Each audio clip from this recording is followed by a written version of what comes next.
इस video class में Bihar board के कक्षा 8 के अतीत से वर्तमान के अध्याय 3 के सभी प्रश्न उत्तर करने वाले हैं। तो वीडियो को पूरा देखिएगा और वीडियो अच्छा लगे तो वीडियो को लाइक करके चैनल को सब्सक्राइब कर दीजिएगा। और इस क्लास का PDF टेलीग्राम पर मिल जाएगा, जिसका लिंक डिस्क्रिप्शन बॉक्स में है। तो चलिए वीडियो को शुरू करते हैं। अध्याय 3 है ग्रामीण जीवन और समाज, जिसका पहला प्रश्न है, कल्पना करें लगान वसूली का अधिकार मिलने से गांवों में क्या परिवर्तन आया होगा। आपकी नज़र में अब भूमि का मालिक कौन हो गया। तो इसका उत्तर होगा, अंग्रेजों को लगान वसूल का अधिकार मिलने से गांवों में असंतोष उत्पन्न हो गया। किसानों की दशा खराब होती चली गई। भूमि का मालिक अब राजा से जमींदार हो गए थे। 2 नंबर प्रश्न है, गतिविधि रिकॉर्डों के मत के अनुसार बड़े एवं संपन्न किसानों की आय पर आज कर लगाना क्या उचित होगा। सोचें। तो इसका उत्तर होगा, हाँ, ऐसा करना उचित होगा। बड़े एवं संपन्न किसानों की आय पर कर लगाना उचित ही होगा। 3 नंबर प्रश्न है, गतिविधि महलवारी व्यवस्था में पूरे गांव से एक परिवार द्वारा लगान वसूलने में किस प्रकार की कठिनाई आती होगी। विचार कर अपना मत दें। तो इसका उत्तर होगा, एक परिवार द्वारा पूरे गांव से लगान वसूल करने में बहुत समस्या आती होगी। प्रत्येक किसान की उपज का हिसाब किताब रखना व उसकी बचत का अनुमान लगाना किसी एक परिवार के लिए संभव नहीं हो सकता, अतः वे किसी प्रकार इस काम को निपटा देते होंगे। 4 नंबर प्रश्न है, नकदी फसल किसे कहा जाता था। तो इसका उत्तर होगा, नकदी फसल ऐसा कृषि उत्पाद होता है जिसे खेतों से सीधा व्यापारियों द्वारा खरीद लिया जाता था, जैसे गन्ना, नील, तंबाकू, अफीम इत्यादि। अभ्यास का पहला प्रश्न है, सही विकल्प को चुनें। पहला प्रश्न है, बिहार में अंग्रेजों के समय किस तरह की भूमि व्यवस्था अपनाई गई। तो अस्थायी बंदोबस्त का। 2 नंबर प्रश्न है, अंग्रेजों के आने के पहले भूमि का मालिक कौन होता था। तो राजा। 3 नंबर प्रश्न है, रैयतवाड़ी व्यवस्था में जमीन का मालिक किसे माना गया। तो किसान को। 4 नंबर प्रश्न है, अंग्रेजी शासन द्वारा भारत में अपनाई गई भूमि व्यवस्था का प्रमुख उद्देश्य क्या था। तो अपनी आय बढ़ाना। 2 नंबर प्रश्न है, निम्नलिखित के जोड़े बनाइए। पहला है महारवाड़ी, तो महारवाड़ी का हो जाएगा पंजाब। दूसरा है नीलोदर्पण, नीलदर्पण का हो जाएगा दीनबंधु मित्र। तीसरा है नकदी फसल, नकदी फसल का हो जाएगा बिहार। चौथा है अस्थायी भूमि व्यवस्था, अस्थायी भूमि व्यवस्था का हो जाएगा 1793। आइए विचार करेगा। पहला प्रश्न है, अंग्रेजी शासन के पहले भारतीय भूमि व्यवस्था एवं लगान प्रणाली के विषय में आप क्या जानते हैं। तो इसका उत्तर होगा, अंग्रेजी शासन के पहले राज्य की सूची जमीन का मालिक उस राज्य का राजा होता था। उस समय जमींदारों का एक प्रभावशाली वर्ग भी गांवों में रहता था, जिसके पास राजा द्वारा दी गई काफ़ी जमीन होती थी। वे ही गांव से लगान कृषि उपज पर राजा द्वारा किसानों से लिया जाने वाला कर की वसूली करते थे। इसके एवज में या फिर राज्य के अन्य कामों को देखने के एवज में इन्हें जमीनें मिलती थी।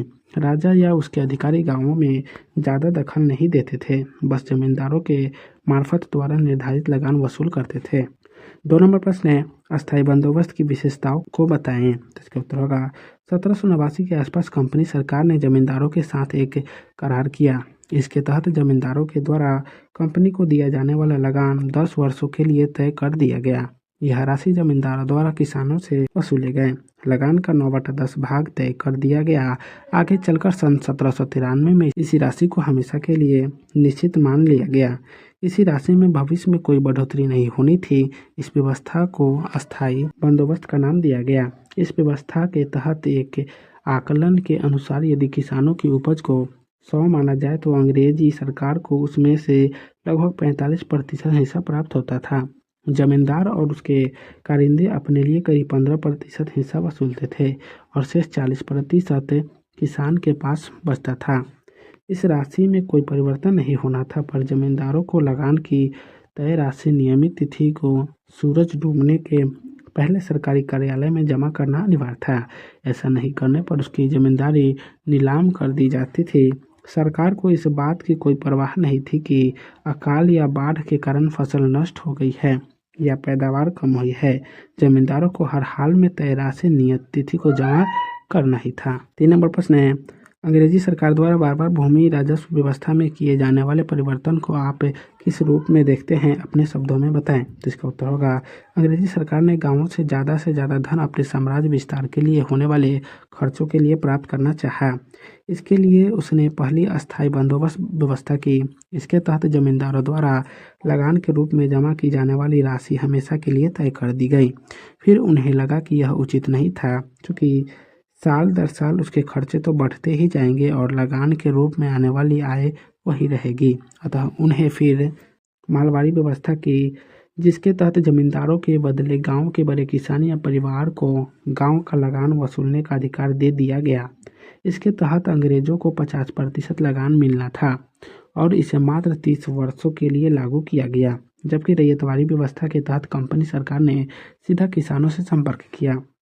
किसानों को जमीन का मालिक बना दिया गया, उससे सीधे 50% लगान जमा करने को कहा गया। पर इस व्यवस्था को अस्थायी नहीं बनाया गया। प्रत्येक 30 वर्ष के बाद राशि में बदलाव किया जाना तय किया गया। भूमि राजस्व व्यवस्था में अंग्रेजी सरकार ने बार बार परिवर्तन अधिक से अधिक लाभ कमाने के दृष्टिकोण से किया था। 4 नंबर प्रश्न है, अंग्रेजों की भूमि राजस्व व्यवस्था आज की व्यवस्था से कैसे अलग थी, संक्षेप में बताएं। तो इसका उत्तर होगा, आज जहां सरकार किसानों से काफ़ी कम राशि भूमि राजस्व के रूप में लेती है और कई सरकारी कर्मचारी व अधिकारी इस काम के लिए लगे होते हैं, वहीं अंग्रेजी सरकार भूमि राजस्व के रूप में तब किसानों से उनके लाभ का लगभग आधा हिस्सा हड़प लेती थी। भूमि राजस्व की वसूली का काम जमींदार और उसके कारिंदे करते थे। कहीं यह कोई बड़ा किसान या परिवार करता था और कहीं कंपनी के लोग स्वयं यह काम करते थे, पर उनका मकसद अधिक से अधिक शोषण करना होता था। 5 नंबर प्रश्न है, नई राजस्व नीति का भारतीय समाज पर क्या असर हुआ। तो इसका उत्तर होगा, नई राजस्व नीति के कारण आधे पुराने जमींदारों की जमींदारी उनके हाथ से चली गई, क्योंकि उन्होंने तय समय पर लगान जमा नहीं किया था। दरअसल उनके लिए किसानों से लगान के लिए ज़्यादा जोर जबरदस्ती करना संभव नहीं था। किसानों के साथ उनके पुराने संबंध थे। नई राजस्व व्यवस्था में जमीन का मालिक किसान या जमींदार को बना दिया गया। इससे लगान समय पर जमा करने के लिए इसे बेचने या बंधक रखने का चलन शुरू हो गया। इससे गांव में महाजन के रूप में एक प्रभारी समूह आ गया। ये महाजन जमीन के एवज में धन दिया करते थे। किसान और जमींदार दोनों इनसे कर्ज लेते थे।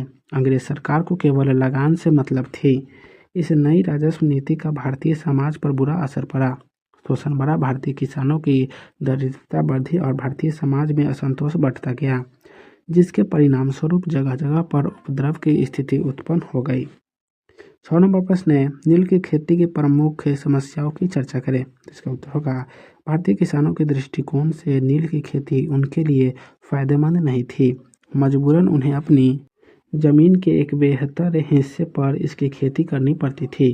अंग्रेज अधिकारी इसके लिए उन्हें बाध्य करते थे। किसान तो हमेशा खाद्य फसल ही उपजाना चाहते थे, इससे उन्हें उस साल के लिए खाने का अनाज मिलता था और बुरे दिनों के लिए कुछ अनाज वे बचाकर भी रख लेते थे। नील की खेती धान के मौसम में ही की जाती थी। इससे धान के फसल में देरी हो जाती थी। साथ ही जिस खेत में नील की खेती होती थी, उसमें फसल कटने के बाद उस साल कोई और फसल नहीं उगाई जा सकती थी। इसका असर होता था कि किसानों के पास अनाज की कमी हो जाती थी। जब सूखा या बाढ़ के कारण फसलों का उत्पादन कम होता था, तो किसानों के पास पहले का रखा अनाज नहीं होता था। ऐसे में या तो महाजनों से कर्ज लेते थे या भूखे रहते थे। तो आज की इस वीडियो क्लास को यहीं समाप्त करते हैं। फिर मिलेंगे नेक्स्ट वीडियो में। तो आप सभी को वीडियो देखने के लिए बहुत बहुत धन्यवाद।